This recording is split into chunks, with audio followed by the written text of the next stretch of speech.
అందరికీ నమస్కారం. అంటే అన్నానని అంటారు కానీ అసలు ఒక అత్యున్నతమైనటువంటి పదవి హోంశాఖ. ఈ హోంశాఖలో హోంశాఖ మంత్రిగా ఉండి ఆవిడ నిన్న ఫేస్బుక్లో ఏం పెట్టారు అంటే, బెంగళూరు అంకుల్ నిన్న రిపబ్లిక్ డే కదా, ఎక్కడ జెండా ఎగరేలేదు, ఎక్కడికి వెళ్ళావు అని చెప్పేసి.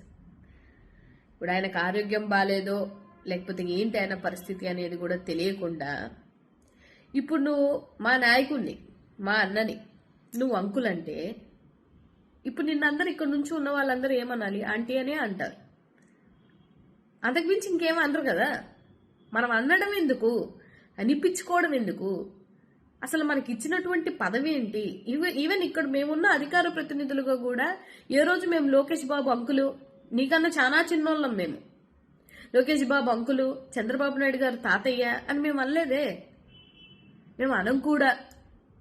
ఎందుకంటే పార్టీకి ఒక విలువలతో కూడినటువంటి రాజకీయం చేయాలి కాబట్టి, మాకు కొన్ని రెస్పాన్సిబిలిటీలు, కొన్ని హద్దులు ఉంటాయి కాబట్టి.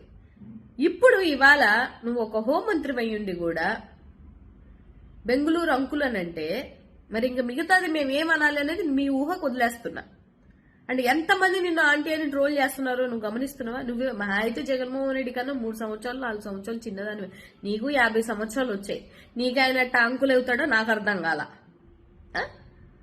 ఎందుకు ఈ అత్తే వద్దని మీకు ఫస్ట్ నుంచి చెప్తున్నాం. మీరు అనొద్దు, అనిపించుకోవద్దు, మీరు పోక్ చేయొద్దు, మళ్ళీ తిరిగి మాతో కౌంటర్లు వేయించుకోవద్దు. నేను ఒక మాట అడుగుతున్నా, నువ్వు దళిత మహిళవే కదా, మరి అంబేద్కర్ గారి దగ్గర వర్ధంతి జయంతికి దండలు వేయిస్తున్నావా? నువ్వు మరి అక్కడున్నటువంటి దళిత మంత్రివి కదా, వేయిస్తున్నావా? జరుగుతుందా విజయవాడలో? వెళ్ళావా? ఓ దండన్ని వేసావా? పోనీ ప్రోగ్రామ్ గవర్నమెంట్తో ప్రోగ్రామ్ చేయించగలుగుతున్నావా? నువ్వు వచ్చి నీతి సూక్తులు చెప్తే ఎవడు వింటాడు అనుకుంటున్నావు? కానీ ఒకటే చెప్తున్నాను అనితక్క, ఏదైనా మనం రాజ్యాంగబద్ధంగా రాజకీయం చేసుకుంటే, విలువలతో కూడినటువంటి రాజకీయం చేసుకుంటే, ఒకసారి ఆపర్చునిటీ వచ్చినా మనకి పేరు ప్రతిష్టలు అలా నిలిచిపోతాయి.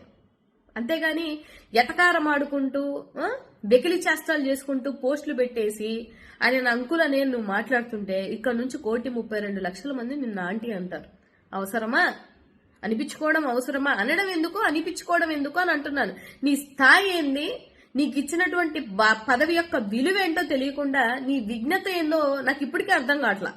అధికార ప్రతినిధులుగా ఉన్నటువంటి మేమే ఒక మాట నోరు జారి మాట్లాడాలంటే 100 సార్లు ఆలోచించుకుంటాం, అసలు దాటం కూడా. కానీ మనం మాత్రం హోంమంత్రి పదవిలో ఉండి సినిమా ఫంక్షన్లకి, షూటింగ్లకి అక్కడికి వెళ్ళి చప్పట్లు కొట్టుకుంటూ, పాటలు పాడుకుంటూ, ఎంజాయ్ చేసుకుంటూ, ఒక బిడ్డకు అన్యాయం జరిగితే ఇంత ప్రశ్నించవు, ఒక బిడ్డ రేపు జరిగితే ఇలాంటి పోస్టులు పెట్టవు, ఒక బిడ్డకి ఏదంటారు ఇంటికి వెళ్ళి గొంతుకొస్తే ఇలాంటి పోస్టులు రావు నీ దగ్గరికి. కామెడీ అంటే నాకొకటి ఏంటంటే, నేను ఒక దళిత మహిళగా నేను కూడా కన్సర్న్ చేస్తుంది ఏంటంటే, నీకు అసలు ఆ పదవి ఇచ్చిందే జగన్మోహన్ రెడ్డి గారి ఆలోచన దృక్పథంతో ఒక దళిత మహిళకి హోంమంత్రి ఆయన ఇచ్చారు కాబట్టి ఆ ప్రాసెస్ లో నీకు ఆ పదవి ఇచ్చారు. లేకపోతే నీకు ఆ పదవి కూడా లేదు ఇప్పుడు వరకు. కానీ చంద్రబాబు నాయుడు గారు ఆడుతున్నటువంటి ఆటల్లో నువ్వు పావయ్యి పాపం ఆయన ఏం పెట్టమంటే ఆ పోస్టులు పెడుతున్నావు, ఏమనమంటే అది అంటున్నావు. కానీ నువ్వు ఎన్ని అనిపించుకుంటున్నావు అనేది నీకు అర్థం అవ్వట్లేదు. దయచేసి రాజకీయాలు అనేది విలువలతో కూడినటువంటి రాజకీయాలు చేయండి, ఎవరైనా హర్షిస్తారు. అంతేగాని ఇలా నువ్వు కామెంట్ చేసుకుంటూ, అది కూడా నీ ఫేస్బుక్ లోనో నీ ట్విట్టర్లో ఇలాంటి పోస్టులు పెడితే డెఫినెట్ గా నిన్న నుంచి నిన్ను ఎంతమంది ట్రోల్ చేస్తున్నారో కూడా ఒకసారి ఆలోచించుకొని బాధ్యతాయుతంగా నీకు ఇచ్చినటువంటి పదవికి నువ్వు న్యాయం చేస్తావని మనస్ఫూర్తిగా కోరుకుంటున్నా.